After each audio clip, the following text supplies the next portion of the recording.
जय हिंद दोस्तों। आज हम लोग हमारे रासायनिक सूत्र के बारे में पढ़ेंगे जो हमारे एग्जाम में पूछा जाता है। हरा थोथा, नीला थोथा, सफेद थोथा। ये नीला, हरा, सफेद को पूछा जाता है क्योंकि हमारे यौगिक रूप में प्रयोग होने वाले हमारा रासायनिक कार्बनिक अकार्बनिक पदार्थ होते हैं। जैसे कि देखो, एग्जाम में पूछा जाता है हमारा, सबसे पहले याद रखना जी नीला थोथा।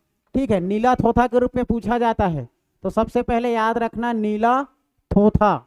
ये हो जाएगा नीला थोथा। तो नीला थोथा का सूत्र याद रखना, कॉपर सल्फेट। क्या हो जाएगा नीला थोथा का सूत्र जी? CuSO4। कॉपर सल्फेट को हम लोग नीला थोथा के नाम से जानते हैं। नीला थोथा का रासायनिक नाम क्या है करके पूछा जाएगा तो याद रखना कॉपर सल्फेट। वो क्या हो जाएगा? Copper sulphate. अगर नीला थोथा की बात करेंगे तो हम लोग को याद रखना है सफेद थोथा। क्या याद रखना है जी? सफेद थोथा करके पूछा जाता है तो सफेद थोथा में याद रखना इसमें जिंक का मात्रा होता है। ठीक है, तो जिंक सल्फेट साथ में 7H2O। ठीक है, तो याद रखना ये हो जाएगा हमारा ZnSO4 7H2O।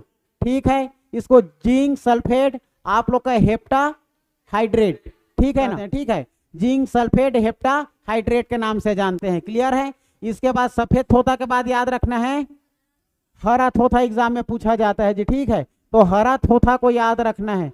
हरा थोथा किसे कहते हैं करके पूछा जाता है तो हरा थोथा में क्या हो जाएगा? आयरन सल्फेट, है ना, जिसको हम लोग फेरस सल्फेट के नाम से जानते हैं। तो याद रखना है FeSO4 और 7H2O। ठीक है ना, ये याद रखना है FeSO4 7H2O।